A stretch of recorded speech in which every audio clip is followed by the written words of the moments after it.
안녕하십니까. 신의균의 국방TV 데일리 디펜스입니다. 자, 오랜만에 데일리 디펜스 스타일로 아침 방송을 하겠습니다. 그동안 이 우크라이나 전쟁, 이스라엘 전쟁 관련해서 전쟁 속보를 알려드리는 시큐리티 뉴스로 아침 방송을 했는데, 지금 이 우크라이나 전쟁이 약간 관심이 좀 떨어져 있고, 그리고 이스라엘 전쟁이 일시 휴전에 들어갔기 때문에 제가 이렇게 데일리 디펜스 스타일로 오래간만에 진행을 하도록 하겠습니다. 자, 오늘의 주제는 이스라엘 알고도 뚫렸다. 세계 최강의 군대라고 느꼈던 그 이스라엘 군대가 당한 이유는 뭐냐? 자, 그러면 우리 대한민국 국군은 안녕하냐? 우리 어떻게 해야 되냐? 이런 것들을 이번 이스라엘 전쟁이 준 그 교훈을 우리 한국군에 한번 대입해 보도록 하겠습니다. 대한민국 국민으로서 이런 것들은 우리가 좀 알면서 우리 군을 정말 바르게 갈 수 있는 그런 여론을 조성하는 기회가 돼야 되겠다라고 생각합니다. 자, 정말 놀라울 정도로 잘 싸우고 있는 이스라엘 군이죠. 현재는 그렇습니다. 그런데 첫날에는 왜 그랬을까라는 건데요. 지금 이스라엘 군이 10월 27일경에 시가전에 들어갔죠. 가자 지구로 본격적으로 진입하기 시작했는데, 그럼 지금 이제 한 달 됐지 않습니까? 한 달 동안 전사한 이스라엘 군의 숫자가 68명입니다. 많다면 많을 수 있지만, 그러나 이 정도 규모의 전쟁을 하면서 불과 68명밖에 죽지 않았다고 하는 것은 엄청나게 압도적으로 싸우고 있다라는 것이 되겠죠. 그런데 이 개전 첫날 우리가 봤듯이 이 개전 첫날 정말 이스라엘 군이 도대체 뭐 하는 거야? 이렇게 메르카바 전차 뺏겨서 불타고, 그리고 이 전차에 타고 있던 전차 승무원들 체포당해서 정말 비참하게 구타당하고 사살당하고 이랬죠. 그래서 이 첫날만 해도 300명 넘는 이스라엘 군이 죽었어요. 그 하루 동안. 그런데 그 이후에 이제 전쟁에 들어갈 정지 작업하고, 그리고 10월 27일부터 들어갔는데 한 달 동안 68명밖에 안 죽었다. 이 한 달 동안의 모습이 우리가 그동안 알고 있었고 또 상상해왔던 바로 그 이스라엘 군의 모습이에요. 근데 도대체 똑같은 이스라엘 군인데 어떻게 이렇게 다르냐? 첫날에 왜 그랬냐? 라는 겁니다. 10월 7일 정말 그 비극, 이건 예고된 비극이었다라는 겁니다. 이스라엘군 고위급 지휘부의 심각한 판단 착오라는 건데요. 일선 이 경계 부대에서 계속 경고가 있었다는 겁니다. 보고가 있었고 좀 수상합니다. 라는 그런 보고가 계속 올라왔다는 거예요. 마치 6.25 때 우리 한국군이 당했던 것처럼 징후가 있었는데도 불구하고 위에서 아니 그거 됐어. 불안감 조성하지 마. 라는 겁니다. 그래서 지금 이제 휴전을 쯤해서 타임스 오브 이스라엘 그리고 하레츠 등 유력 일간지들이 이 관련한 과거에 대한 분석 기사들을 내놓고 있는데, 타임스 오브 이스라엘이 이렇게 보도를 합니다. 일선의 많은 군인들이 하마스의 대규모 훈련과 이상 징후를 보고했지만 고위급 지휘관에 의해 묵살되었으며 여러 차례 위험을 경고했던 부사관은 해임됐다. 이상 징후를 보고받은 한 고위 장교는 일선의 경고들을 과도한 상상으로 치부하며 그들은 원래 무력 시위와 세를 과시하는 것을 좋아한다 라고 일축했다라는 겁니다. 그래서 이 하마스가 있는 이 가자 지구는 폭이 8km, 그리고 세로로는 42km, 그러니까 50km밖에 안 되죠. 그 장벽이라고 해봐야. 그래서 그 장벽 곳곳에 바깥에 감시 초소를 설치하고 거기에서 무인 감시 장비로 보는데, 그 감시 장비를 들여다보는 감시 경계병들이 좀 수상하다. 당일날 10월 7일날 그 콘서트장을 향해서 패러글라이딩을 타고 침투에 들어왔지 않습니까? 그래서 패러글라이딩 타고 이륙하는 또 착륙하는 이런 훈련, 그리고 멀리서 대전차 무기 쏘는 훈련, 하여튼 그 평소와 다른 훈련들을 하는 것을 보고 이거 좀 수상하다 라는 것을 계속 보고했고, 그 중에 또 한 부사관은 이거 정말 수상합니다 라고 계속 보고했는데, 야 너 뭐야 너 하고는 해임시켰다라는 거예요. 왜? 괜히 지금 불안감 조성하니까. 이거 어디서 불안감 조성하지 마, 이거 어디서 많이 들어본 이야기 아닙니까? 우리 군은 안 그렇겠습니까? 이제 그렇게 계속 워닝이 있었음에도 불구하고 그걸 묵살했다는 거예요. 그리고는 세계 최고 수준의 무인 감시 시스템을 구축한 이스라엘 군이 이 당한 첨단 기술의 함정입니다. 자, 장벽 바깥에 이런 식으로 감시 타워를 곳곳에 세워놨어요. 그래서 여기서 이제 감시 카메라 뭐 이런 것들 보고 계속 장벽 바깥에서 위로 이렇게 내려다 보는 겁니다. 자, 그런데 이게 10년 이상 여기 있으니 하마스가 어디 있는지 모를 리가 없죠. 보이는데, 많이 보이는데. 그리고 여기의 사각지대 또는 허점 등등 해서 이 허점들을 똑같으니까 모를 리가 없죠. 자, 그리고 오늘 작전한다. 그러면 이 인근에 있는 감시 타워부터 먼저 제거해버리면 이스라엘이 우리를 탐지하고 판단하고 할 수 있는 눈이 사라진다. 라는 거 아니겠습니까? 그래서 여기 이 첨단 기계화 감시 장비를 너무 믿어버렸다. 그래서 이제 이 하마스 이걸 깨버리고 그리고 들어온 거예요.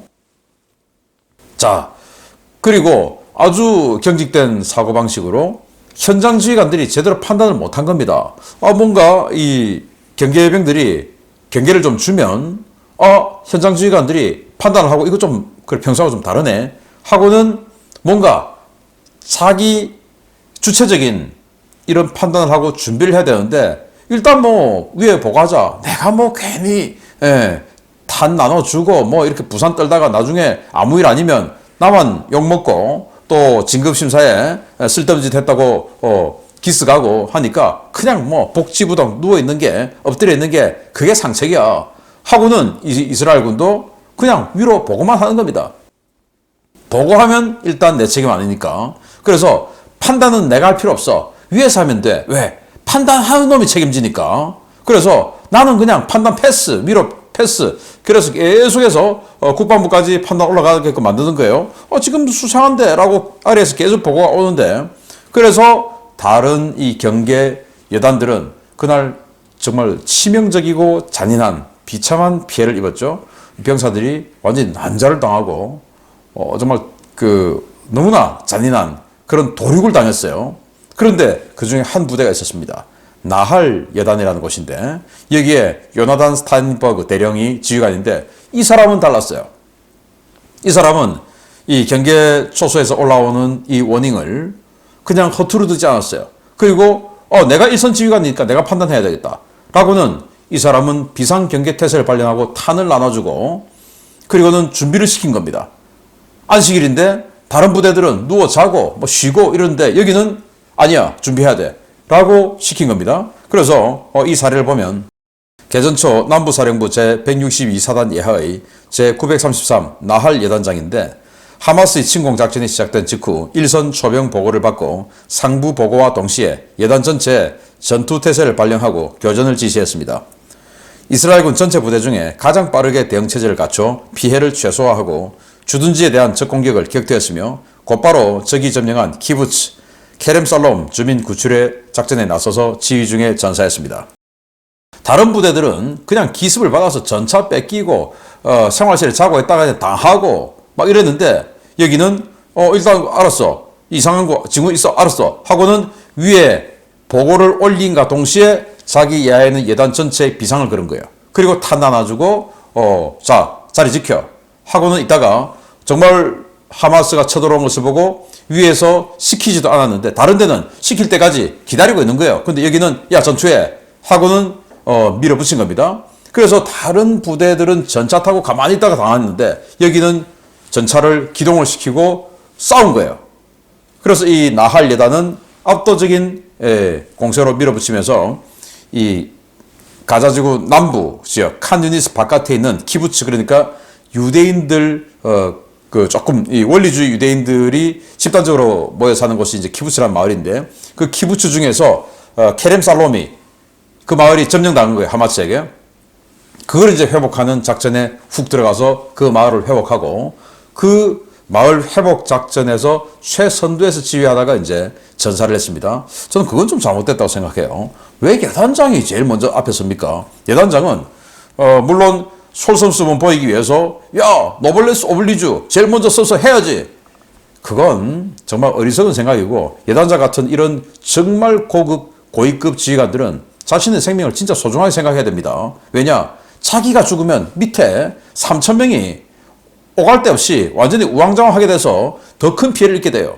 그래서 자신은 아주 안전하게 보호된 그런 후방에서 하나하나 대대, 여단이니까 대대가 최소 3개에서 4대 안 되겠습니까? 그걸 다 지휘하고 그리고 중대 하나까지 다 명령을 내려주고 이렇게 해야지 어디 마을 제일 최선도에 서서 대령이라는 고위급 장교가 먼저 죽습니까? 그건 잘못됐다. 그러나 어쨌든 위에서 지시가 내려오기 전에 먼저 야 전투해 라고 한 이 상급 부대 지휘관으로서의 자발적인 이 지휘는 굉장히 선방을 해서 지금도 아주 칭송받고 있다고 해요. 우리도 이래야 된다.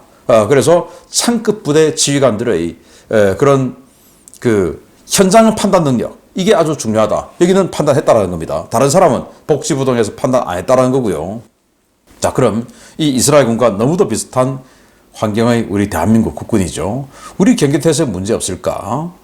북한이 하마스보다 분명히 더 강한데 그런데 여기가 더 부실하네? 왜냐? 하마스는 가자지구는 장벽으로 세워놨는데 우리는 철조망이죠. 여기가 더 약하죠.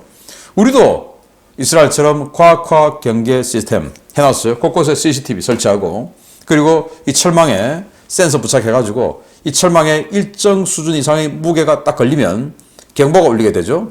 타 넘으면 경보 울리게끔 돼 있어요. 그런데 여러분들 북한에서 넘어온 사람들 있어요. 근데 경보 안 울렸지 않습니까? 노크 기순하고 뭐 그런 거. 어떻게 했냐? 나중에 알아보니까 이 철망을 잡고 올라오면은 센서가 울리니까 철망 옆에 있는 철 기둥 이걸 잡고 올라왔다라는 거예요. 그러니 센서가 안 울렸다. 그래서 나중에 합참에서 가서 실제로 해보니까 진짜로 안 울리는 겁니다. 이런 맹점이 기계에는 있는 거예요. 그래서 우리도 뭐 감시 카메라, 북한도 이 감시 카메라 어딘지 다 알고 그리고 그거 사각지대 다 알 거고 그러니 그걸 하마스처럼 먼저 선제 타격하고 그리고 그 틈을 노리고 하는 거 우리보다 더 잘할 거 아닙니까? 하마스보다. 문제 분명히 있다라는 겁니다. 그런 이 엉성한 과학화 경계 시스템 구축해놓고 우리는 또 자화자찬하죠. 뭐라고 하냐? 국방일보에 이 12사단 감시 초소 국방일보 보여주면서 경계병력은 줄어들었지만 과거에 이제 밀어내기 식의 했죠. 초소를 밀어내기 이렇게 했는데 그거 안 하고 과학하니까 병력은 줄어들었지만 오히려 감시 능력은 더 올라갔다라고 자화자찬하는데 어떻게 올라갔는지 뭐 이게 뭐 됩니까? 이 밀어내기식 하면 일단 여기 있다가 그 다음 초소로 또 이동해서 가야 되니까 병사들이 잠이 올 듯 하다가도 또 일어나서 가야 되니까 앉아요. 그런데 한 군데 가만히 있으면 이제 꾸벅꾸벅 졸 수가 있겠죠? 그런데 그걸 또 이제 인원 부족하니까 모아가지고 과학화 경계하고 여기 방 안에 들어앉아서 CCTV만 봅니다. 그런데 이 CCTV 보면 다 되냐? 아니죠. 이 월북을 했어요. 어떤 사람이 월북을 했는데 근데 나중에 조사를 해보니까 그 사람이 월북하는 게 CCTV에 5번이나 찍혀 있었던 겁니다. 그런데 여기 분명히 보고 있었는데 몰랐던 거예요. 5번이나 찍혔는데 그 뭐냐? 졸았다는 거죠. 24시간 계속 경계하는데 이 병사들이 GP에 있는 병사들이 3교대 뭐 또는 뭐 휴가병이 많으면 2교대 뭐 하여튼 뭐 여러 가지예요. 뭐 그런 식으로 하다 보면 뭐 피곤해서 자기도 하고 또 한눈도 팔기도 하고 자 이렇게 되는 거죠. 뭐 그래서 놓치는 경우가 아주 많더라. 그래서 이거 믿고 있으면 안 된다라는 거고요. 그런데 이런 시스템도 문제지만 사람은 더 문제예요. 북한 무인기가 내려왔습니다. 내려왔다 갔는데 놓쳐버렸죠. 우리는 사람이 판단을 하면 안 돼요. 일선 지휘관이 판단을 못하게끔 만들어놨어요. 일선 지휘관이 보고 무인기인데? 하고는 바로 대응을 해야 되는데 아니야. 그건 이 방공작전은 군단 AOC에서 할 수 있어. 군단 작전에서 할 수 있는 거지 너가 뭘 판단해? 안 돼. 보고만 해. 그래서 우리는 보고만 하면 됩니다. 일단 보고만 하면 난 내 책임 없어요. 소대장은 중대장에게 보고하고 중대장은 분명히 봤을 때 적인데 내가 그래도 적인데 만약에 사격을 했는데 적이 아니면 어떻게 돼?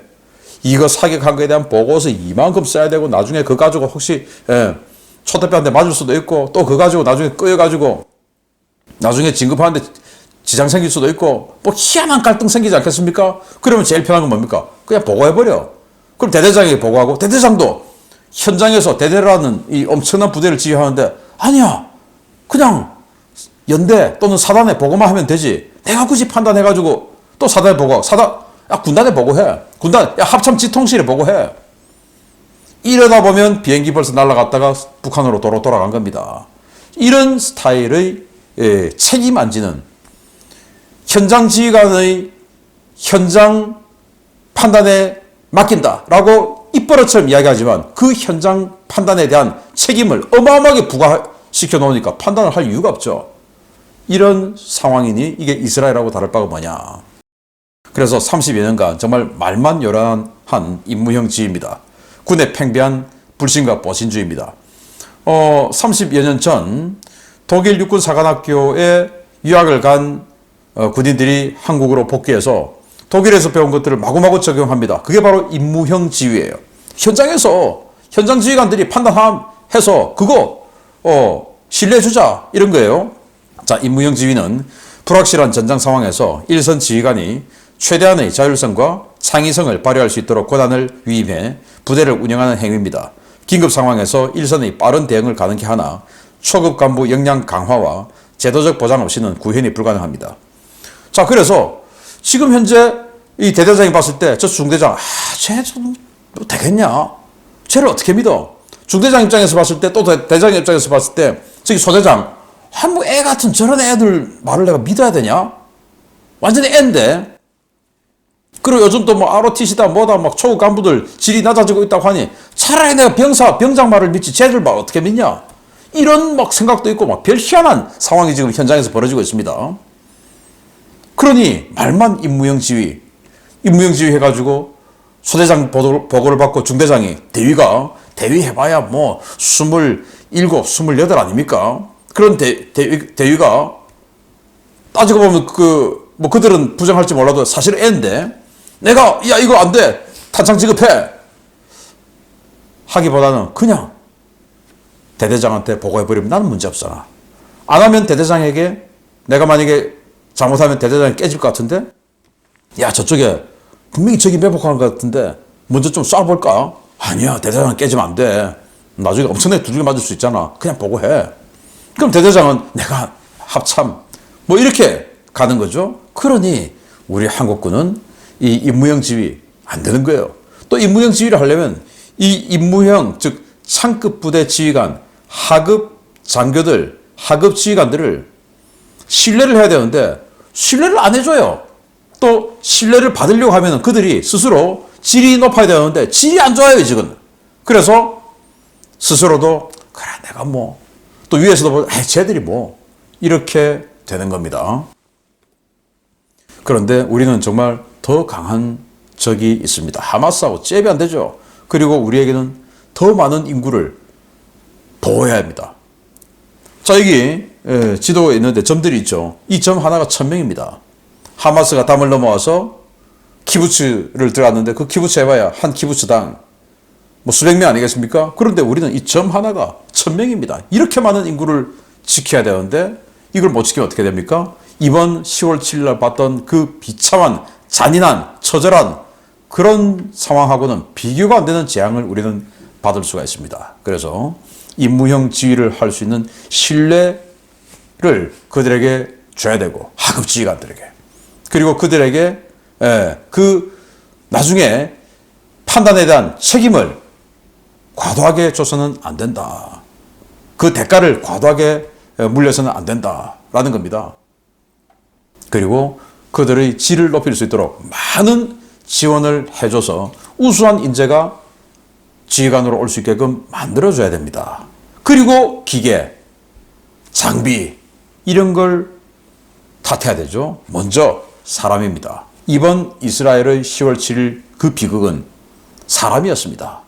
그런 상황 우리는 더 할 수도 있다라는 우려를 제기하면서 사람을 믿어주고 그 사람을 키워주고 또 우수한 사람을 받을 수 있는 군 체계를 만들자라는 말씀을 드립니다.